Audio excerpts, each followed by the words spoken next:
Definitely institute గురించి కనుక్కున్నప్పుడు చాలా institutes వెళ్ళుంటావు, ఒక ఐడియా అయితే వచ్చి ఉంటుంది కదా. సో ఏంటి వాట్ ఎగ్జాక్ట్లీ అంటే what differs everything from Innomatics? అంటే రీసెంట్ అక్కడ చాలా ఉంటాయి అమీర్పేట్లో అక్కడ కూడా, but they will just provide us classes only.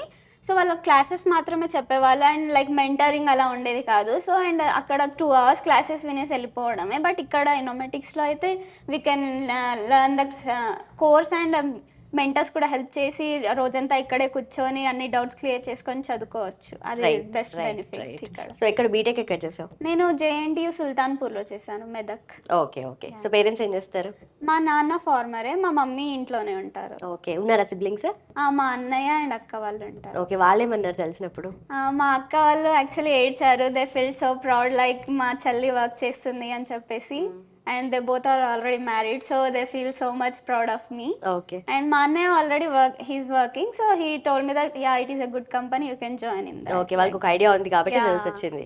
Right. So ఇప్పుడు కూడా ఫ్రెష్లీ గ్రాడ్యుయేటెడ్ బీటెక్ స్టూడెంట్స్ ఉంటారు కదా, సో వాళ్ళకి ఏం చెప్తావా? అండ్ అప్కమింగ్ బ్యాచెస్ కి ఇనోమాటిక్స్ గురించి, ఎందుకంటే చాలా మంది బయటకు వెళ్ళి రీసెర్చ్ చేస్తూ ఉంటారు, కనుక్కుంటూ ఉంటారు, గూగుల్ సెర్చ్ చేస్తారు, చాట్ జీపీటీలో చూస్తారు, చాలా చేస్తారు. అండ్ ఇలాగా వాళ్ళ ఫీడ్బ్యాక్ అనేది చాలా హెల్ప్ఫుల్ అవుతుంది కాబట్టి, so what would you suggest? So for the upcoming and freshers, anyone, first we need to focus on our talent also. So మనమే ఫస్ట్ ఫోకస్డ్గా ఉండాలి. మనం ఏది నేర్చుకుంటున్నామో అనేది రెగ్యులర్ క్లాసెస్కి అటెండ్ అవ్వడం, ఎగ్జామ్స్ అటెండ్ అవ్వడం, ఇంటర్వ్యూస్ అటెండ్ అవ్వడం చాలా మ్యాండేటరీ.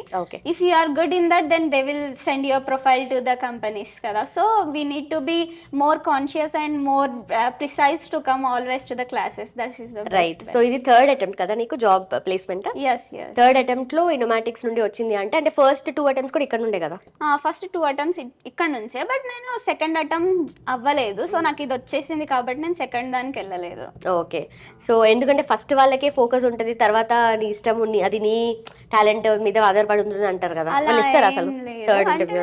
ఫస్ట్ నువ్వు నీ అంటే లైక్ మన నుంచి మిస్టేక్ ఉంటే ఏదన్నా ప్రాబ్లం అవుతుంది. And if you are not giving your efforts to the placements, then they will disqualify you mostly. But మన క్వాలిఫికేషన్స్ అండ్ మన ఎఫర్ట్స్ చూసి వాళ్ళు నచ్చితే yeah she can crack the job, then they will give you definite chance to go through the next. Right. Thank you so much. And also ఇన్ని years of అంటే BTech చేసిన తర్వాత కూడా మళ్ళీ ఫౌండేషన్ నుండి మళ్ళీ స్టార్ట్ చేసి కోర్స్ కంప్లీట్ చేసి ఇంటర్న్షిప్ చేసి ఫైనల్లీ జాబ్ అయితే వచ్చింది కాబట్టి you are happy, your family is happy, and all the very best. ఏదైతే కంపెనీ వెళ్తున్నావో you have to be an asset. Thank you so much. Thank you so much.